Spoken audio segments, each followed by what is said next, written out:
Good evening, everyone. My name is Jason, and this is entry number 7 into Jason's Journal, a series where I talk about and document my struggles with seasonal depression and isolation around this time of the year. Today was a very busy day, but I think most importantly, it was spiritually motivating. Today started with a free breakfast at a grand opening at a restaurant with some of my friends, followed immediately by a men's breakfast hosted at my church by another group that I don't consider my home church, but I have helped serve in the past. And then after that, a couple of hours of just me on the phone with customer service, just to fix a couple of things regarding my phone. And then finally heading up to LA in order to see this indie band, pop punk band that I've been keeping tabs on day one. And kudos to them. They gave me 2 free tickets, so I invited 2 of my friends along to see them as well, and everyone had a great time. Now, what made today spiritually stimulating, or spiritually focused, I'd say? Today was the first time I think I resisted my sin. After making the last customer service call regarding my phone, I breathed a sigh of relief as I lay back down in bed. Good. Everything's done. I can take a quick break. I found my thoughts wandering, and before I knew it, temptations, images from my past flashed through my mind. This is where it starts. In the past, as soon as this happened, I would just give up and give in. I'd accuse myself of sinning before anything could happen, before I could even stand up. I'd give up and allow the enemy to take over. But having been inspired by what I heard this past Wednesday this week regarding living free of the world and fleeing youthful passions, I decided this time to pray. So as I lay there in bed, all these images going through my head, I began to speak. Spirit of Jezebel, leave my presence. In the name of the Lord, I rebuke you. I'm a man of God, and you shall no longer take my identity and crush it and leave me with nothing. And then I forced myself to get up out of bed and go to the restroom, take a shower, to get ready to go to LA. And as I did, I took one further step. I texted my accountability partner, essentially told him what was going on, and let him know, pray for me, please. And I'm not sure if he did or not, but in that moment, all the temptation, all those images slowly faded away.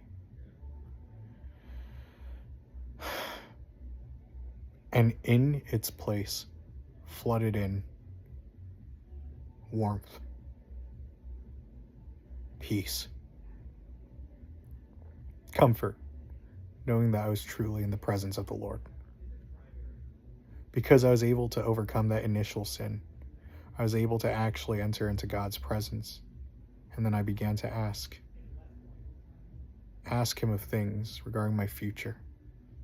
And while he did not answer me directly or right away, I felt a calm assurance wash my soul once again. As I was driving up to LA, 3 things constantly popped up in my head when it came to what I would like people to pray for me, because I realized I don't really tell people what I need prayer for. In fact, the only thing I do is I offer prayer for other people. But after reflecting on it long and hard today, I think the 3 things that I need are this. Number 1 is accountability, or integrity, or purity, whatever you like to call it. I want to be the person that I say that I am, and I want to be the person that God says that I am. I want to be true to myself.